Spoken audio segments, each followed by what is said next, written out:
Allez, dans ce monde de mauvaises nouvelles, de fiscalité et de pression fiscale à tout va, on va avoir au moins une bonne nouvelle qui a été annoncée dans le cadre de la loi de finances 2025. Alors, et donc tout ça, ça va changer à partir du 1er avril et on va parler du prêt à taux zéro. Alors tout de suite, on va voir ce qui change. Donc le projet de loi a été adopté, vous le savez, et donc à partir du mois d'avril, vous allez pouvoir à nouveau bénéficier du taux à taux zéro. Et il s'étend sur l'ensemble du territoire, hein, donc c'est-à-dire que il n'était concerné que pour des zones qu'on appelait des zones tendues, et maintenant il est applicable même aux zones détendues, donc à tout le territoire. Et dans l'ancienne version du PTZ, les maisons individuelles étaient exclues. Et bien maintenant, on peut de nouveau intégrer les maisons individuelles dans l'acquisition de votre résidence principale avec un PTZ. Voilà, ces changements vont intervenir dès avril 2025. Et donc, bien sûr, il est fait pour quoi? Il est fait pour réduire l'impact de la crise du logement et soutenir le secteur immobilier, hein, de deux secteurs, enfin, une problématique de logement où aujourd'hui, quand vous cherchez un logement en tant que locataire, c'est très compliqué.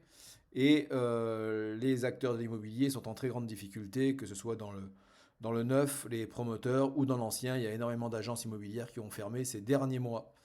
Voilà, donc on va voir ensemble dans le détail en quoi donc vous êtes concerné et ce que vous allez pouvoir faire. On va passer le premier paragraphe qui parle, donc c'est l'introduction et c'est un peu trop politique. On va rentrer dans le concret tout de suite. La France aura bien donc un budget pour 2025, ça c'était la semaine dernière, même s'il entre en vigueur après le 1er janvier, contrairement à d'habitude, et ce dernier apporte de nombreuses nouveautés.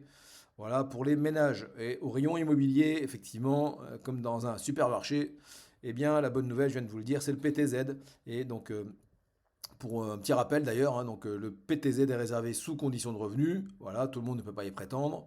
Aux personnes qui financent l'acquisition de leur première résidence principale. C'est ce qu'on appelle les primo-accédants. Donc, pas la peine d'espérer d'avoir un PTZ si vous voulez faire de l'investissement locatif, évidemment.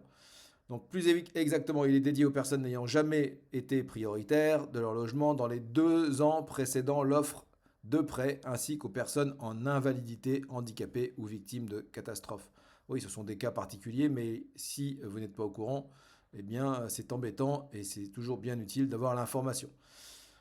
On nous annonce la fin du zonage, c'est ce que je viens de vous dire, hein, ces zones tendues, c'est terminé. Et l'exclusion des maisons individuelles, c'est pareil, on y a mis fin. Donc quelle est donc cette bonne nouvelle? Depuis avril 2024, le PTZ était restreint à l'acquisition d'un logement neuf dans un bâtiment d'habitation collectif et à certaines zones géographiques, hein, c'était les mêmes que celles que on utilisait pour notamment le dispositif Pinel, les zones A bis, B1, et B2 et C. Hein, c'est donc en dehors de ces zones A bis et B1, c'est-à-dire les zones B2 et C, que des acheteurs potentiels se trouvaient exclus du dispositif dans le neuf. En revanche, l'achat d'un logement ancien avec travaux restait possible en zone détendue, soit dans les zones B, 2 et C uniquement. La première phase du deuxième alinéa de l'article du Code de la construction et de l'habitation posait ainsi la notion suivante. Lorsque le logement est neuf, les prêts sont octroyés sous condition de localisation de ce logement dans un bâtiment d'habitation collectif, au sens de l'article 6, blablabla, et dans une commune classée dans une zone géographique se caractérisant par un déséquilibre important entre l'offre et la demande de logement, entraînant des difficultés d'accès au logement dans le parc résidentiel existant. Mais les règles vont changer donc en 2025, c'est ce qui nous intéresse, hein, donc le passé on s'en tape. Ce qui nous intéresse pour vous, c'est donc ce que vous allez pouvoir obtenir si vous souhaitez acheter votre résidence principale. Alors, on nous expose que pour les offres de prêt mentionnées à l'article blablabla de la construction, toujours le même, euh, donc émises entre le premier jour du deuxième mois suivant la promulgation de la présente loi et le 31 décembre 2027, les conditions de localisation mentionnées à la première phrase du deuxième alinéa ne sont plus applicables. Voilà, c'est ce que je vous disais, on passe d'un système de zonage appelé zone tendue à tout le territoire.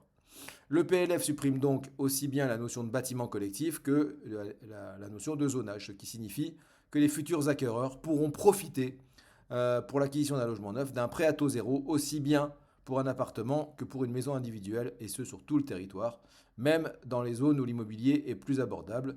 Pour les logements anciens, l'obtention du PTZ reste corrélée à des travaux de rénovation. Donc là aussi, c'est plus limité à du neuf. Il faut néanmoins, si vous vous lancez dans l'ancien, avoir des conditions qui sont liées à la rénovation du bâtiment ou du logement que vous achetez. Donc tout ça va être possible à partir du 1er avril. Et donc on n'en sait pas plus. On parle de suspense pour les nouvelles conditions de ressources. Ça, on verra bien. Donc c'est une manière pour l'État de répondre aux inquiétudes du secteur, mais également à la crise du logement. Je vous l'ai dit, la chute des ventes de logements neufs vertigineuse, blablabla. Et par exemple, voilà, on se félicite bien sûr. Cependant, la mise en place de cette nouvelle mouture du PTZ ne devrait pas survenir avant le 1er avril, puisque l'article consacré fait mention des offres émises. Là, on répète ce qu'on vient de nous dire. Donc voilà, mais le 1er avril, c'est demain. Hein. Donc si vous êtes dans l'optique d'acheter un logement neuf ou dans l'ancien en résidence principale, eh bien vous pouvez commencer déjà à vous intéresser à toutes ces conditions. Voilà, concernant la quotité, les conditions de ressources ou encore les montants maximum pour 2025, là il faudra attendre encore un peu, j'imagine, les décrets d'application qui vont pas tarder à être promulgués, il faut l'espérer. Voilà, merci Romain de Signol pour cet article. Et si donc la vidéo vous a paru intéressante, si ce PTZ, on refera une vidéo pour avoir les chiffres détaillés de combien on peut obtenir, voilà les limites, etc. On le refera dès que je connais les chiffres. À très bientôt.